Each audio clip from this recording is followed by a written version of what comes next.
Welcome to this bonus episode of Lead Time. Tim Allman here, and this episode is very timely. This is the Change My Mind portion of the Synodical Convention. Between our time in a couple different settings we went to, and you're going to see who we talked to and the change of venue. And right in the middle of this recording, I'm going to tell you the story of why our venue had to change. A shout out to Pastor Joe Beran from Bethlehem and Santa Clarita. Thank you for being my partner in this endeavor. It was a lot of fun, and I pray, maybe you've got certain thoughts about formation, and I pray that your mind is open as we explore ways to raise up workers for the harvest, which is plentiful. Enjoy this bonus episode of Lead Time. Oh, no, I think we do need. We do need more routes? I think we need, clearly we need something.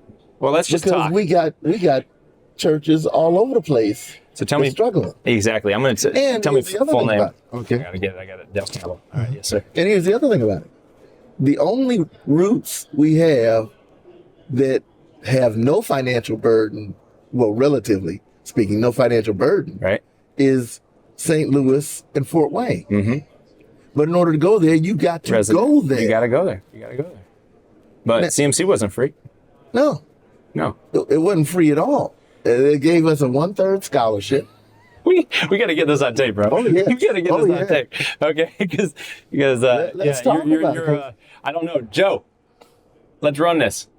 Where is he? Because there's too many people that probably saying no because they said, look, I'm too old. I ain't got no money for this. Yeah. And then there's others that saying, I can't be uprooting my family. Right. Right. No, you get it. And then SMP is second rate, all that kind of stuff. So yeah. I just want you to tell your story about contracts. Yeah. Go ahead. I didn't mean to cut you off. SMP work. I got a guy right now in Lansing who would be a good candidate for SMP because he's retired. He and his wife are settled. They don't want to leave Lansing. They want to work with Living Word, mm-hmm. Lutheran Church. Mm-hmm.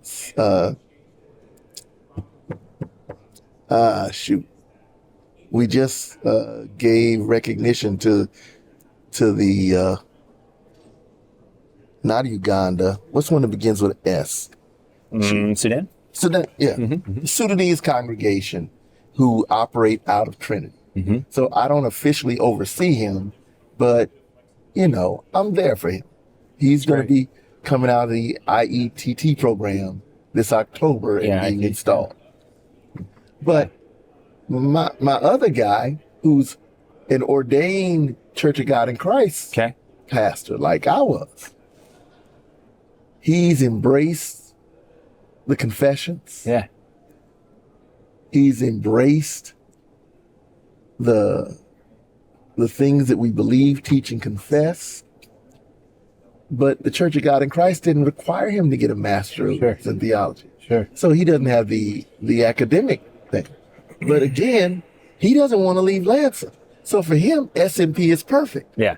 He gets credentialed. Yeah. So all the mamas at Trinity and Good Shepherd, when they see him, they'll call him Pastor Miles. Yeah. Instead of, what do we call you? What do we call you? Yeah. Yeah. And, I don't have to worry about anybody getting their hackles up if Miles preaches at Living Word. Yeah. Amen. Because Living Word honors him. And Vicar Moses, he respects him. Yeah. That's good. So somebody like that, SMP is fine for, because he just wants to be able to stay where he is and serve where he is. Yeah. Amen. But there are some other people like me. When I came in, my pastor was like, "No, I don't think SMP would be good enough for you. You should be get your degree. You should be able to go anywhere. Yeah, general ordination. Yeah. And at that time, I was taking care of my great aunt. CMC was the perfect program for a person like me. But here's the thing: I'm working on my PhD now, and that was accelerated classes. You come down to Fort Wayne for a couple of weeks, and you go back. Yeah. I understand the pastoral formation thing. Uh-huh. And for young guys coming out, they're 22 years old, they graduate their BA, going to Fort Wayne and St. Louis is really minimal cost. Oh, yeah. In terms the right of thing for logistics. It's perfect for them. Yeah. Because they need to be shaped and, Yeah, I needed it. That's what I need. And I would send my son to that, if the Lord called him into ministry, for sure. I got a freshman son. So, but we have a lot of, 500 some vacancies right now. And a lot of second career guys. A lot of second career guys in our churches who are ready to serve. They just don't know exactly what the right way is. They don't need to be treated like, no, 20-something-year-old guy. No, agree. You got 20-some, 30 years of life experience, right? I think they know how to get to class and, to take care of their families and pay their bills. I think they can handle that. Yeah. So why not make use of technology? Yeah, exactly. You don't have an online MDiv. And then you can still have a thing maybe during the summer where the guys get together. And, look, I still, every summer I would go to the summer semester at CMC to help with the cookout. Sure. We still keep up with, the one thing people say was like, well, the seminary experience, you form a bond. Well, we formed a bond. Exactly. You form a bond wherever you're at with people around you. Exactly. Yeah, I agree. Around that shared experience, whatever it is, you form bonds. Yeah. Not just in a residential seminary education thing. No. Exactly. Yeah. Well, we agree. We agree. Hey, Joe. You better cut this thing off. Keep talking. I'm sorry to interrupt you, bro. Do you want us to roll? Do you want to just hit play? Yeah, I'm recording right now. Oh, you were recording? That's all right. You got some. Okay. Okay, because you got some editing work to do. I didn't We're know. trying to keep them unedited, but we can. It's good. Well, I think we probably we didn't need to change mine. Pastor Campbell here went through CMC and loved it. We need more people to go through CMC, to be quite honest, but it's tough. It's tough. So financially and all that. Either they need a CMC East and a CMC West, or they need to remove the Mississippi River border. Right. We don't have a CMC East. Oh. It's just you got to pretty much be in the West right now. Yeah. To even do it. And it's been around for like 15 years, and there's only 70 some graduates of that program. But that doesn't seem like a lot. But they've actually put restrictions on how many guys can go through CMC. Do you know that? To my understanding, not one of them is washed out. Yeah, good. Not one has resigned the call. I love it. Not one has said, you know what, this ain't for me. Yeah. Now, can Fort Wayne and St. Louis say that? I don't think so. No, and that's not. And it's not sad. I mean, it is sad. It's very sad. But I'm not saying that to put them down or anything. I'm just saying they got so many people to get pushed through that program. By contrast, the CMC program, nobody got pushed into it. Yeah. Nobody got said, well, you can't fix cars. You ain't gonna be an attorney. Go to St. Louis. Yeah. They can do something with you. Yeah. These are guys who've done things, who've seen things, who lived life, and they said, okay, now I want to give back. Yeah. They went with both eyes wide open. Yeah. Amen. And so I think we need to tap into that resource. And again, it's not just an issue of the education. I recognize it because there's plenty of guys on CRM status too. Right. That would love to be called. We got a problem with congregations that say we ain't got the money. Right. Now, at the same time, I hear from LCEF that they're sitting on a pile of money. I hear we got a new credit union that's saying, they sitting on a ton of money.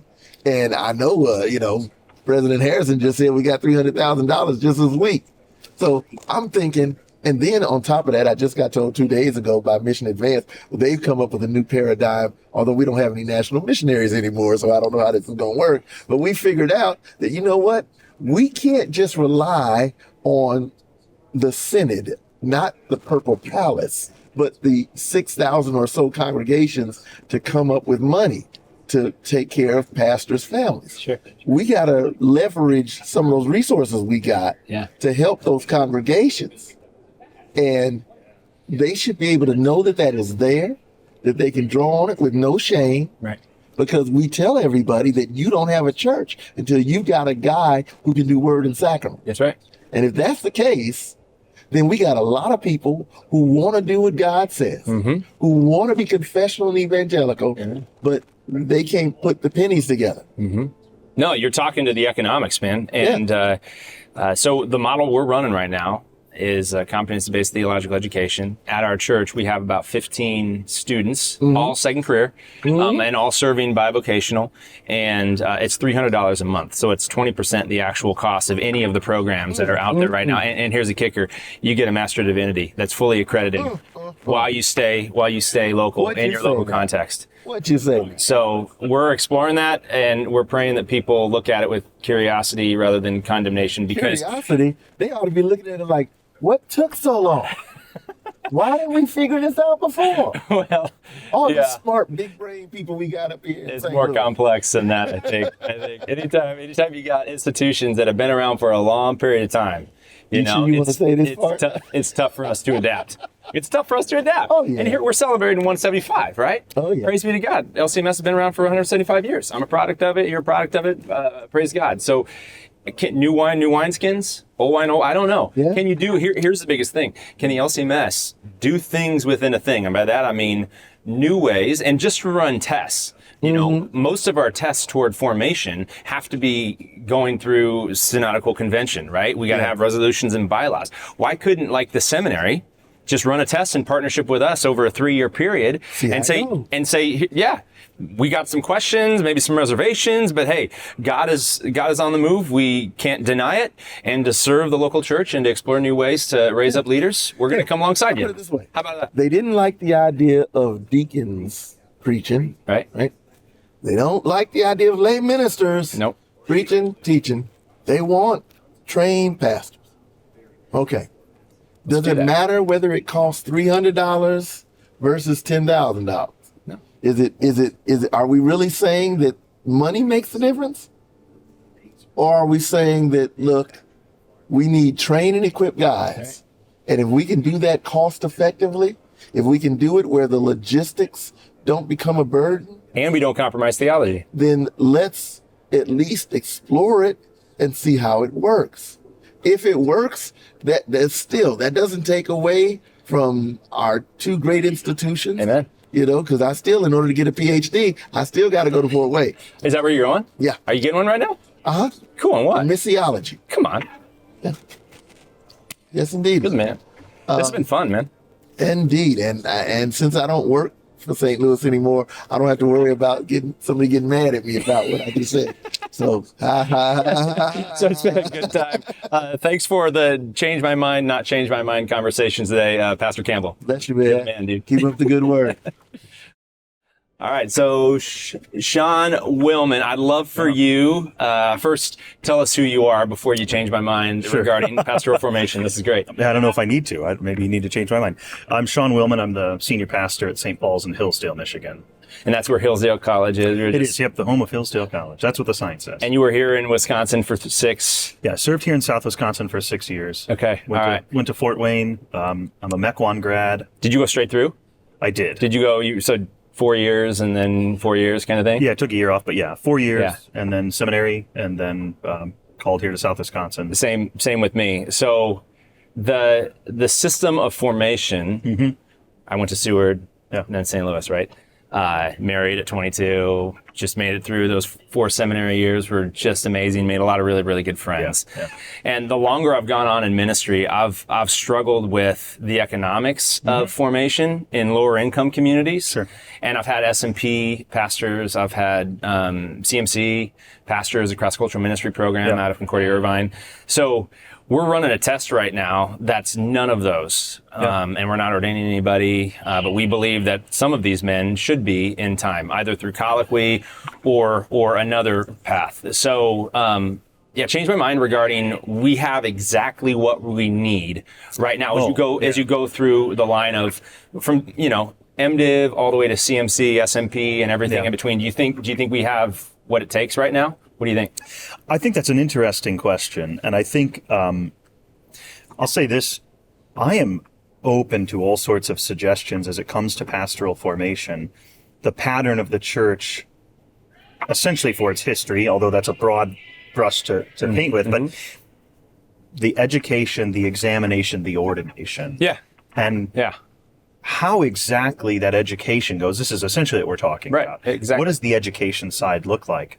There have been lots of different models for that Evolution. historically. Yeah, exactly. That meet the various context, the local concerns. And so the residential seminary model, while I think it has A lot of merit. and I would argue for that in lots of ways, I don't think that we necessarily start our argument from saying this is the only way, because that's simply not true.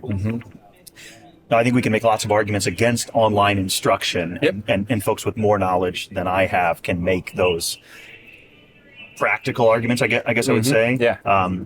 And I would probably be amenable to a lot of those. But I will say that the problem of having enough pastors for parishes is... We have 500 churches in need right now, Yeah, right? You just saw absolutely. that. Yep. We're both here at the Synodical Yep. Convention, and we just saw that for Floor Committee 1. So Right. we got a problem. Absolutely. And so I think a couple things on that point. I'll say, first of all, that's not a new problem. Yeah. The idea that we have people who need a pastor is something that the Lutheran Church has experienced many times in its history. And really, our history includes that as a very significant portion, especially in the large immigration that resulted in the formation of the Missouri Synod. Yes. There was obviously a pastor problem. Leah. Going to Fort Wayne, Yeah. we studied in the Leah building or the Right. Winnekin building. Right. And I serve in an area that every year when we celebrate and remember the commemorations of either Friedrich Winnekin or Wilhelm Leah, I take out some texts and read letters that were written between those two. And there's oftentimes mentioned of the frontier conditions and the great need for pastors because they don't have them and they can't provide. So I read that to remind the people, the fact that and my circuit is full of vacancies. And it's a very sort of similar thing where they can't necessarily afford a pastor in a parish. Yeah. And in that case, oftentimes there are not folks there that they could raise up into leadership. But I say all that to say, when this historically has been the problem, I read these letters to say, you see how the broader church has responsibility toward those people there to care for them and provide pastors? Amen. Now, how we do that, of course, has been handled differently. So I'm totally amenable and open to different ways to provide pastors. But I do think the solution is not likely to be, now it can certainly happen and has happened, and it's been really successful in many cases, but it's not always, and I get a lot of this rhetoric in my own district, it's not always that you in your parish raise someone up to be a leader. Sure. The church has historically responded by saying, we've got to take care of these We do it people. together. Yeah, We do it together. How do we do it? And so that's why whatever the idea of education and examination is, especially education, it's a broader church problem. Yeah, sure. But with that said, there are solutions likewise for local parishes in terms of whether it be a dual parish or whatever that model is. That historically has likewise been an answer. How do we take who we have in the interim while we're working on getting more pastors? How do we take who we have in terms of pastors and marshal those resources for the parishes in need? And that requires a great amount of sacrifice for parishes like mine that have more than one pastor. How do we serve the other local parishes? And that's an important question to ask. And I think you see that. You see that being done, but to call upon the various parishes and the pastors you hear these stories of guys riding circuit years ago. It's not a glamorous life. No. It's hard work. And I think we have to understand that the life and the world in which we live is not necessarily going to be where every pastor has one parish that can afford. We have to adapt. Absolutely. And I totally agree. And we have to be ready to sacrifice if that's what it takes. And it does, obviously. What's your point? No, that's so good. I love the fact of churches working together to say we are one. And I think the circuit model gives us the guts. Like if there's a church or two that are vacant, if one church maybe is a little bit bigger, how do we share? It's not like we're changing names or we're take over or anything like that, but we want a pulpit supply to care for folks. So a couple things is, I think we do need to recognize we've got an incredible brain trust in the LCMS, right? I mean, our theologians are next level at both of our seminaries, obviously at our university. How do we marshal them to the local level? Now, here's the big caveat: in partnership with the local pastor. Sure. And I think in many of our routes right now, it's kind of isolated. You send them here, and then hopefully you get a good vicarage. I had an amazing one. I hope you did. Did you Absolutely. have it? Yeah, Wonderful. great. So we got great vicarage supervision, and then you go, and there almost is like this hybrid model. And I think it's going to be for a season right now for the LCMS, because our theology is nails. We're not arguing theology here. This is just practicality, right? Yeah. So, is there a season where more bivocational leaders are raised up, some of them indigenous to their local context, and some of them shared out of other contexts, while recognizing, I'm not a huge fan, this is my bias, and people that have listened to this know this, like, of SMP. The formation is fine, but the fact that we kind of view them as second rate, and these guys have a chip on their shoulder, man. I've talked to many of them, and you can hear it on the convention. You hear it, you'll hear it. And so could they get a degree?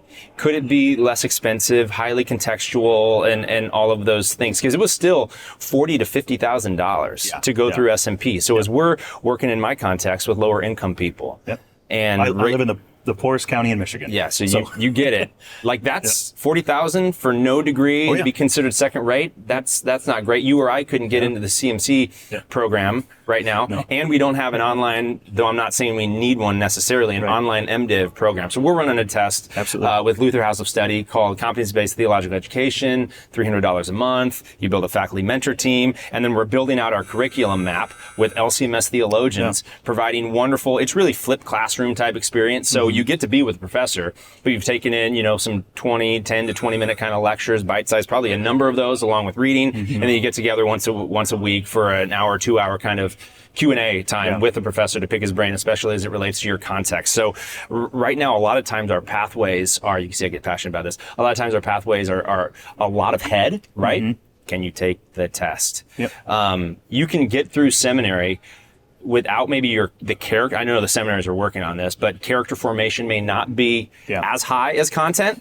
and then the craft, the doing of ministry. So what Kairos University does is it's a combination between character competency and craft, all kind of integrated together with a highly contextual understanding. So that's a test we're running right now, and we pray people just kind of look at it with curiosity, and we'll see what the local church, how the local church responds. And I couldn't agree more about the necessity, and you hear this coming from the seminaries. So, as you said, I think institutionally we sort of have the right mindset and nomenclature, but maybe not the right tools. This idea of formation as a holistic reality is very important, and I'm blessed that we have men that have come through my congregation, either as this was their home church or they were at the local college. That are going through the seminary now or have gone through the seminary. And one of the things that I have been, that has been impressed upon me, I will say, is the need for my continued pastoral care of them as seminarians. Please. That has been incredibly valuable to have continuing conversations, to go to the SEM and sit down with them and remind, and you know this, when you're at the SEM, the vast majority of men there, especially guys like us who went straight through, you were never an adult member of a parish, which is an odd thing. And then you're going to go. And you're going to go, right? You're going to be a pastor. The leader. Right. And you actually have no idea what that means. Exactly. And so to try to maintain that connection to a parish pastor, and as you well know, field work, the guy here, he works for the SEM. Right. So I think that's incredibly valuable, that when we send guys to the SEM or whatever the pastoral formation is, that you don't lose connection to a guy who's your pastor, and who takes good care of you and your family, and so you changed my mind on that being a priority. I hadn't really truly, whether it's residential or, because obviously SMP and CMC they keep that link, but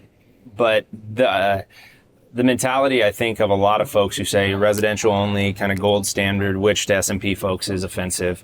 And I want to put a pin in that and have a come back. note about Let's that. come back. But the fact that you kind of leave, it's kind of like leave your father and mother and hold fast to your new wife. Like you kind of leave that reality of your local church to a degree, and off you go. So I think there's some legs to that. Okay, so gold standard. So SMP and in general, other routes to ordination.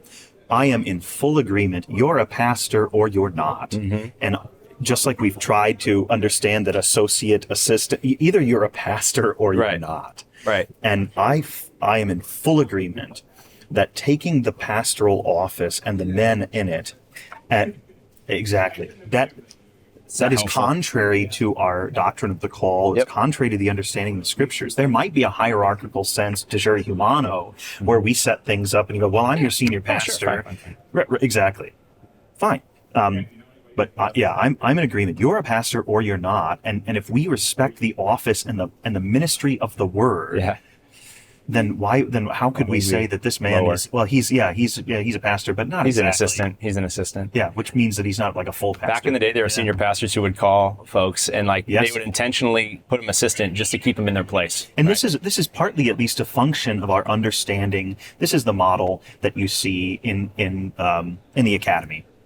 You're an assistant professor or you're a visiting professor, and then you might be bumped up to associate, and then you get to be full professor and tenure track. In many respects, we've kind of modeled the world. Absolutely. This, you know? And it is unhelpful and unbecoming of the pastoral office. I'm in full agreement. These brothers in the ministry are brothers in the ministry. Amen. And we're doing the same thing. Yeah. And if we are, and I think this is partly what came out of the 2016 convention, is that we deacons? we ought not have this distinction. If the guy's doing pastoral ministry, he should be ordained because he's in the office. Sure. So I think that makes good sense. But to still have these distinctions is not terribly helpful. And that's a problem that as we respond to the changing nature of pastoral formation, as we necessarily will have to, and you look at just enrollment numbers at St. Louis, you've been on campus, all of the residential students are in one dorm. Yeah. That's not sustainable. No.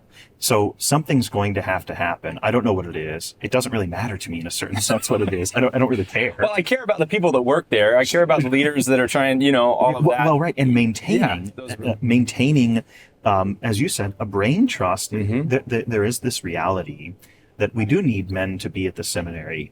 I'm not the guy to teach certain things. Nope. And there are guys that are. And so to support them and to build this up for the sake of the church is important. How do we do that? But I'm in agreement. This is a live question that we need to have open discussion about.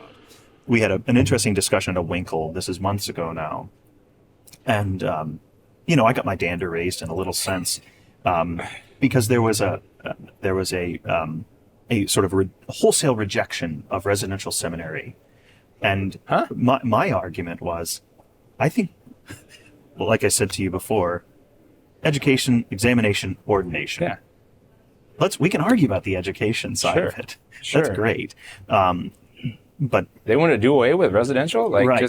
Say this is ineffective. This isn't. I'm not a fan of that. I'm not either. So, thinking creatively, being quick on our feet, being prepared to respond to the local challenges, and being sacrificial as a guy that has a church, that pays my salary, that pays my benefits, recognizing that this is something that was completely and perfectly normal for the vast majority of the generations of pastors alive. But maybe it's not going to be going into the future. And I think that's a side of it that my parish has taken on that I'm very thankful for. Yeah. The support of both seminarians, but also their understanding that we're in a unique position. Yeah. How do we marshal the resources we have for the sake of the broader church? And I'm very thankful for that. And we need as a parish to figure out how to do more. And I hope that most parishes are asking that have the resources that a parish like mine doesn't. How do we use this for the good of the church? Dude, Pastor Sean Wellman, you're the man, dude. I don't know that either of us changed our minds. I think we just got better today. Yeah, we just grew together to understand. Different teams. Nope, exactly. We want the same thing. Amen. Pastors in parishes for the sake of the gospel being proclaimed for the salvation of souls. How do we do that? There's no reason that we can't work together. Create and work together. Absolutely. Cheers. All right. God bless you. Good stuff. God bless you, man. Yeah, thank you. So my name is Tim Allman, and Pastor Joe Beran and I have been at the Synodical Convention, and we had the idea, because a lot of times debate at a convention, if you have any kind of ideas, you get 2 minutes, better make that speech concise, and then there can be amendments, and your speech may not even be relevant anymore. It's really a hard place to get to the core of a lot of our difficult issues. So one of the main issues at the Unite Leadership Collective is needing more routes for more ministers. We've got over 1,000 congregations being served suboptimally, and over 500 that need more pastors. And so we're running the test connected to the Unite Leadership Collective, and we had a couple really good conversations. One with a gentleman who agreed with us. He didn't. Both of our minds were kind of like, yeah, we need more workers, and let's do whatever it takes. And then another guy, we kind of just both grew together. Great conversations. We were looking for a third, and then the synodical leadership came up because there was a escalator, and then we were kind of tucked over in a corner. Some people kind of walking by, looking at our sign and all that. And the powers that be came over and said, "You can't be there. You can't do this." And there was even a security guard there. It was kind of fascinating.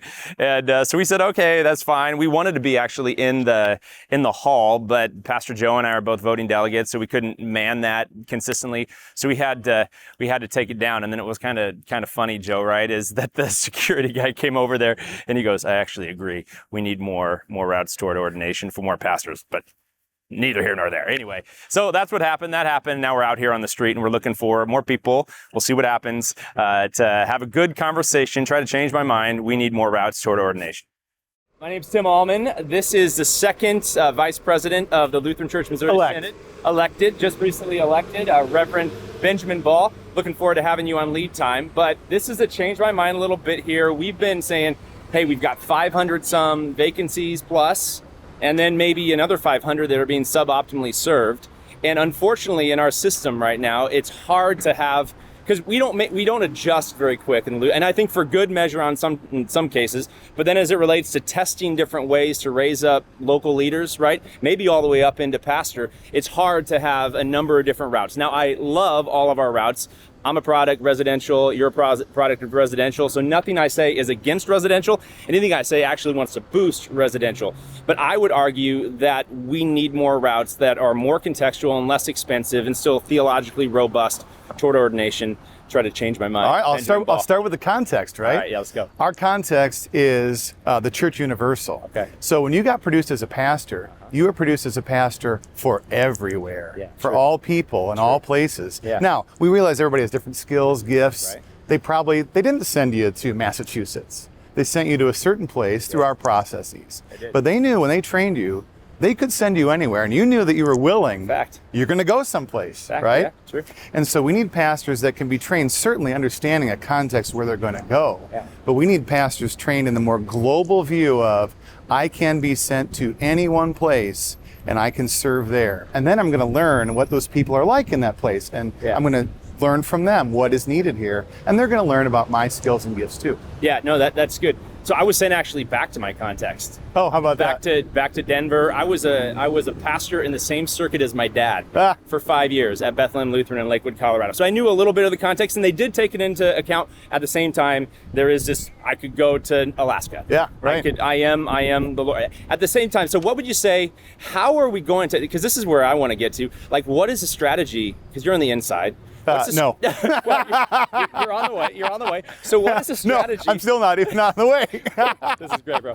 So probably last question here. But what is a good strategy to like remedy the shortfall? And there's always going to be a shortfall. I give you that. But when about 20% of our congregations, pushing 6,000, are suboptimally served, what is the strategy coming from the seminary to remedy that in partnership with local churches? Because that's where I'm struggling right now. I just hear we're going to do more of the same, and we're just going to tell you to do it louder. That's how it sometimes feels. Yeah, so, I don't think that's the case. Good. I'll tell you what I do in my place, in my context, right? And one of the resolutions we just passed was about the encouragement of young men and boys to be faithful Lutheran fathers. I love that. So I am intentionally, and this is what we always say, pastors got to raise up future pastors, no matter what. Exactly. But we have got to do better at that. I know in the home. And I know, even in knowing my Lutheran grade school, my Lutheran high school that I'm affiliated with, if there's no joy in the ministry, it's not attractive. People are not going to tell their kids and their grandkids and the kids that they're influencing, you need to go into either with the pastoral office or being a teacher. Yeah. So that's where it's got to start. I know it's kind of cliched. I understand that. But and I think it's both and as it relates to this. Is there a season right now where a number of men, and you look at deacons who became pastors about 7-8 years ago to serve the church. They're already doing word and sacrament. Let's ordain them, bring them in. Your buddy's right here? Yeah, my bros are telling me I gotta go. So this is it. Could there be a season where, yes, we're bringing them up from the bottom up, and we've got a number of seasoned men who are currently in our congregations that could creatively be brought into word and sacrament ministry? We got plenty of routes for that already. Yeah, we do. All right. All right, man. Hey, good Great stuff, to talk man. to you. Nikolai Gibbons, Tim Allman, United Leadership Collective, and we're trying to do these change my mind bits at the Synodical Convention. And Nikolai, it has been challenging to find people who want to actually enter into honest dialogue and disagreement. So Nikolai generally agrees with a lot of the things that we're talking about, but maybe a provocative question to get going that we can have just a discussion about. Maybe our minds get changed somehow. But the LCMS right now has elevated the office of holy ministry at the expense of the priesthood of all believers. Thoughts around that in your context? Yeah, I think we struggle to understand the difference between pastors being able to, they're the only ones able to do something, and pastors being the ones who oversee the ministry. Yeah, So what are your thoughts? Talk about Jesus. How did Jesus function with his apostles? And even some stories as you look at Jesus as a releaser, equipper, trainer. Jesus was not a control freak. God, Would you think that God in the flesh would be a control freak, right? Which blows my mind because God in general allows too much mess in his church. He should be a lot more controlling, but he's not for some strange reason that puzzles me still. He equipped and he gave authority very openly. It is what I see. The Great Commission is all about essentially delegating authority to others. And so I think there's a great discussion to be had as far as someone who is rightly called and ordained, how much authority can they delegate in their context to the people around them to do the ministry that God has called that church in that local context to do. Do you think they should be involved with training potential future proclaimers of the word? Do you think pastors should be involved in that? I think we all should. Yeah, I agree. I agree. Yeah. Jesus and then the apostles, and then you get to the Apostle Paul, right? I mean, he's about 2 Timothy 2:2, training up men who can find other men who can train as well. So it appears as if the apostles were about training, which was necessary because they were the first, right? Yeah. And obviously they took their cue from Jesus, Luke chapter 9 and Luke chapter 10, Yeah. sending of the 12, the sending of the 70 in the midst of his ministry. So what are some of those areas? So if I can ask you, because I feel like we are living in a shift of an entire worldview right now, where we used to have a Western mindset of you sit in a classroom, you do your stuff, and then you go forward. Whereas kind of that Eastern worldview, which Jesus himself, as a rabbi, was a part of, you had smaller circles that you call people to follow you, to be disciples, to be followers, and then you release them to then disciple others. Yeah. And I feel like in our culture, with the breakdown of a lot of centralized institutions, that's becoming more appealing for people. Yeah. And is it wrong? Well, it's not what we're doing in the Lutheran Church Missouri Synod, right? Right now, the model is send to our amazing faculty, and we'll take care of them. Now, here's I'd say the hybrid between East and West right now. Which I'm a product of, so I love the seminary. Exactly, shout out the seminary for sure. But I think we're living in the midst of this major sea change right now where there's going to need to be some hybrid model / partnerships with local pastors who say leadership development all the way up to ordination is a major priority for us, especially as we're looking to start new churches. And so we want the best and brightest of our theologians to help train, especially around exegesis and systematic theology and all of that. We're not at the highest level, I mean, by no boots means in the ground just getting after it. So, but we do know who the people are, and we've seen their gifting. And I think we should have more responsibility for elevating them to get them more connected. That's all the ULC is really promoting, is there just needs to be more connection to the local church. So what are some of those, it's a great question, Nikolai, what are some of those roles within the local church that in your ministry, how long have you been a pastor now? 7 years now. Okay, 7 years. So as you look at the laity, the priesthood of all believers, what are some roles that need to get done really under the office of holy ministry that you're like, man, I need to partner with other people to get those things done? off the top of your head? What are some of those roles and responsibilities? Reaching the community, first and foremost. Yeah. I am one person who can only manage so many relationships meaningfully. Amen. You know what I mean? And like, so I think this idea is the pastor being the point person for all community outreach and care is silly and honestly not tenable. So I agree with that. I love it. What else? I think equipping the laity to do that. I think equipping the laity to actually, in a sense, disciple younger generations is incredible. Like, I don't need to be the only one teaching a Bible study. No. I should. I mean, it kind of pains me when even like an elder of a congregation or a long lifetime member isn't able to hardly pray in public or do something very simple. Like, right. You know, like we're missing something if they don't feel empowered to at some step say, you're not a consumer anymore. Right. Like, man, you're Take responsibility. Yeah, you're like you are integral to the faith of this congregation and to the faith of others, and leading the gospel. So I think this is a point of great commonality in our synod, where we need fathers and mothers, but fathers taking the lead to disciple the next generation from the home, and then those who have that kind of teaching gift, that could be the starting point for them to have a small group, maybe a little bit larger group in terms of teaching the faith to young and to old. Anything else? I'll give you one for me. Like the ins and outs of like the structure and systems that are necessary to move the gospel forward, for discipleship, for helping people take their next steps. We don't often think like system and structure. We think theology and discipleship a lot in the church, but there are certain things that are first article realities that we can ask the laity, hey, come alongside. The role of executive director, we don't actually have that as a commission minister role in our church. And you have an executive director at your church? There were no classes in seminary on how to be a CEO of an organization. Right. That is true. We need a lot of help. So we agree. Nikolai's a brother in Christ. But we are blessed at our church in Macomb to have a financial executive, and she's incredible. Useful. Useful. So this is the ULC. We're having to change my mind. Hopefully this was helpful to you in some way as the LCMS goes united on mission to multiply disciples. And Nikolai, I'm sorry that the Pastor Michael thing went as it did, but thanks for your grace. You know what? I forgive you. Thank you.